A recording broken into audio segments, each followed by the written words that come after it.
tout le monde, j'espère que vous allez bien. Donc, on se retrouve ce matin dans un petit épisode de podcast. Ça fait longtemps que j'ai pas fait un podcast, mais ce matin, je me suis sentie inspirée à venir vous parler derrière mon écran.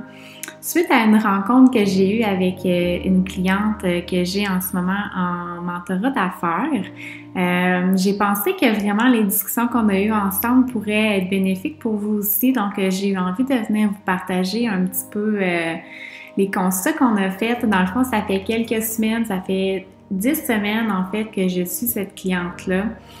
Puis, dans le suivi, il y a eu vraiment une super de belle évolution à plein de niveaux. Puis, j'ai envie de venir un petit peu vous parler de c'est quoi les constats qu'on a fait, puis c'est quoi des petites pistes de solutions qui peuvent vous aider vous aussi peut-être dans vos questionnements en lien avec votre entreprise. Donc, pour vous faire un petit portrait, dans le fond, ma cliente est venue me voir en début de suivi parce qu'elle se sentait plutôt comme éparpillée dans son entreprise. Elle sentait qu'il y avait comme un débroussaillage à faire. Donc, c'est une femme qui est en affaires depuis quelques années, qui a sa petite entreprise depuis quelques années, puis qui se sentait un petit peu comme éparpillée, désalignée, qui avait l'impression que justement, il y avait du ménage à faire dans ses réseaux sociaux, entre autres. Puis aussi dans les choix qu'elle avait à faire en lien avec ses différents projets. Donc, c'est une femme, comme la majorité des femmes que j'accompagne, qui est très passionnée, qui a tendance à vouloir embarquer dans plein de choses différentes, mais qui des fois, dans tout ça, on finit par se perdre, on finit par dire oui quand finalement on avait envie de dire non. Puis on arrive à un point où est-ce qu'on se sent comme complètement désaligné, on n'a plus la vitalité, l'énergie qu'on avait au début de notre entreprise. Puis justement, on peut se sentir qu'on a perdu la flamme, qu'on a perdu un petit peu la passion. Puis tu sais, je vous parle de ça parce que moi, c'est quelque chose que j'ai vécu dernièrement dans la dernière année. Ce besoin-là de me retrouver dans tout... suite à toutes ces années-là, où est-ce que justement j'ai expérimenté plein de choses, j'ai découvert des choses que j'aimais, des choses que j'aimais moins, mais je pense que j'avais vraiment de la difficulté à prendre des décisions. Vraiment, on va le dire comme ça, à prendre des décisions en fonction de ce que moi, j'avais réellement envie de faire, pour laisser de côté certains projets, laisser de côté certaines choses qui ne m'allumaient plus autant. Donc, je pense entre autres à l'accompagnement, plus au niveau bien-être. Donc, c'était quelque chose que j'avais plus autant de plaisir à faire, pour être honnête. Puis je sentais que mon cœur m'appelait vers d'autres choses. Mais j'avais beaucoup discuté à prendre une décision par rapport à ça. Puis j'avais l'impression d'être vraiment éparpillée dans un million de projets. Puis quand on est comme éparpillé dans plein de sujets, plein de choses différentes, on finit par plus trop passer à l'action parce qu'on est trop dans notre tête. Puis on n'est pas dans... puis c'est ça, on n'a pas de direction claire de qu'est-ce qu'on est en train d'essayer de créer. Tout ça pour vous ramener à ma cliente qui est venue me voir justement parce qu'elle se sentait vraiment... éparpillée dans plein de projets. Il y avait de la difficulté justement à prendre des décisions. Souvent, c'est par peur de manquer des opportunités, par peur de justement manquer des opportunités. C'est vraiment beaucoup ça. Puis je pense qu'il y a aussi une partie, quand on est comme vraiment multipassionné, qu'on veut garder ce côté-là de notre personnalité. Tu sais, on veut pas, comment je dirais ça? On veut comme honorer le fait qu'on est des êtres qui sont complexes, qui ont plein de facettes qu'on aime de nous, mais en même temps, avoir être un peu plus groundé dans tout ça. Puis un peu moins juste dans les airs, dans notre tête, puis un peu plus groundé dans tous ces projets-là, puis d'être capable de faire des choix, puis faire un peu de ménage. Donc, tout ça pour vous dire que quand je parlais avec ma cliente aujourd'hui, on faisait un petit peu un bilan du suivi. Il reste quelques rencontres, mais on faisait quand même un petit bilan à voir qu'est-ce qui avait évolué depuis les débuts. Puis, ce qu'on observait, c'est que vraiment, il y avait eu une phase au début Ou est-ce que là, c'était comme plus un genre de besoin de tout sortir le méchant, sortir les questionnements, puis vraiment juste comme sortir tout ce qu'il y avait dans sa tête pour après ça être capable de réorganiser tout ça puis de mettre des actions en place pour faire des choix, pour avancer vers la nouvelle réalité qu'elle souhaitait, d'avoir une entreprise qui était beaucoup plus alignée à elle-même puis vraiment beaucoup plus simple, épurée, etc. Donc, ce qu'on a observé qui l'avait beaucoup aidé, donc là, je tombe dans les solutions, les pistes qui peuvent vous aider si vous aussi, vous êtes dans une phase comme ça. Ça a été vraiment, entre autres, de mettre en place, vraiment de faire un choix sur 3 objectifs principaux pour son année. Donc, pour l'année 2022, de prendre une décision puis de faire un choix sur, OK, c'est quoi 3 objectifs qui me tiennent vraiment à cœur pour cette année? Donc, je dis 3, mais ça peut être 1, ça peut être 2. Mais l'idée, c'est de pas trop s'en mettre sur les épaules puis de prioriser certaines choses pour qu'après ça, quand on avance dans notre année, ben, on soit capable de dire non, on soit capable de vraiment saisir plus facilement les opportunités qui sont alignées avec nos priorités, puis celles qui ne le sont pas. Puis ça enlève tellement une grosse charge mentale d'avoir ces objectifs-là.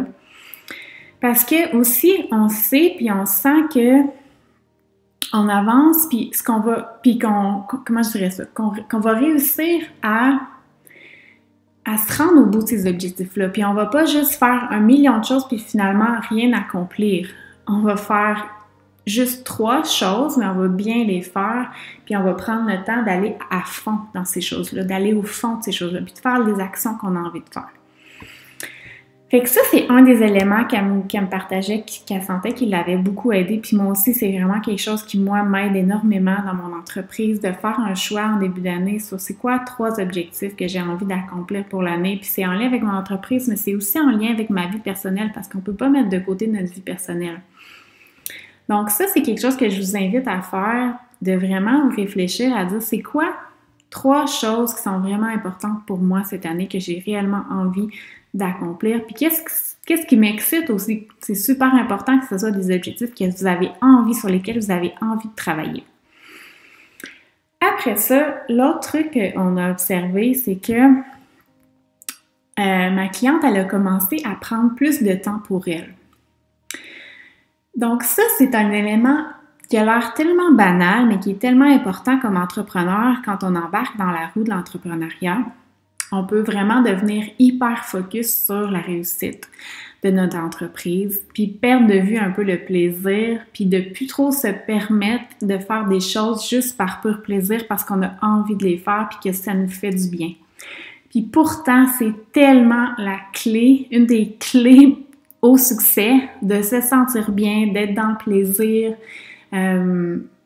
Puis souvent, c'est ça, c'est ce qui fait en sorte que quand on met de côté un peu ce côté-là, qu'on est un peu trop dans notre tête tout le temps, puis qu'il n'y a pas de clarté, que tout devient embrouillé. Donc, le fait qu'elle se sentait vraiment comme encombrée, éparpillée, c'est parce que dans sa tête, c'était justement éparpillé, encombré, donc elle passait beaucoup trop de temps dans sa tête, donc c'était beaucoup plus difficile de voir clair dans ce temps-là. Puis je parle d'elle, mais si je peux faire les mêmes liens avec ma propre vie, moi c'était vraiment ça qui se passait, c'est que j'étais tellement préoccupée par la réussite de mon entreprise, faire de l'argent, bon, tout ça, que je passais beaucoup trop de temps dans ma tête à essayer de trouver des solutions à tous mes problèmes, au lieu de juste me permettre de ralentir, me permettre de faire des choses qui n'étaient pas du tout en lien avec mon entreprise, mais juste par pur plaisir, pas avec tout le temps l'objectif derrière la tête de faire quelque chose parce que ça va aider au succès de mon entreprise, puis à la croissance de mon entreprise, mais au contraire de le faire parce que juste par pur plaisir. Donc ça, c'est un élément qui peut vraiment nous aider quand on est en période de questionnement, que tout semble vraiment mêlé dans notre tête, puis qu'on recherche la clarté par rapport à notre entreprise. L'autre élément que je voulais aborder avec vous, c'est en fait qu'un des défis de ma cliente, c'était que dans le fond, elle avait 2 comptes sur les réseaux sociaux parce que, bon, avec ses 1001 projets, elle avait comme un compte pour un de ses projets, puis un compte qui était plus personnel, puis ça ça faisait en sorte qu'elle se sentait vraiment comme justement ça la bloquait dans la création de contenu parce qu'elle avait l'impression que c'était comme trop d'avoir les deux, mais c'était hyper difficile pour elle de combiner les deux en un. C'était un choix qu'elle avait vraiment de la difficulté à faire parce que justement, elle avait mis beaucoup d'énergie dans un des comptes, puis là, elle avait l'impression qu'elle perdait du temps qu'elle avait investi. Puis encore là, je la comprends tellement parce que moi aussi, j'ai comme... Au début, quand on commence, on dirait qu'on va essayer plein de choses, fait qu'on... Des fois, on s'éparpille un peu dans plein de comptes différents, plein de trucs...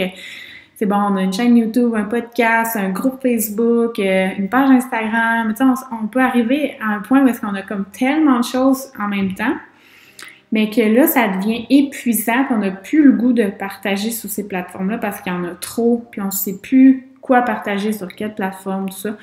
Donc, l'idée, c'était vraiment de simplifier encore là tout ça pour revenir à quelque chose qui était plus aligné avec elle, qui souhaitait vraiment avoir quelque chose de simple, puis qui allait bien la représenter aussi. Donc, ça, c'est un autre élément de se questionner. Est-ce qu'il y a des plateformes ou des choses, des endroits où est-ce que peut-être j'ai plus vraiment de plaisir à fonctionner de cette façon-là, ou j'ai plus tant de plaisir à partager sur ce contenu-là?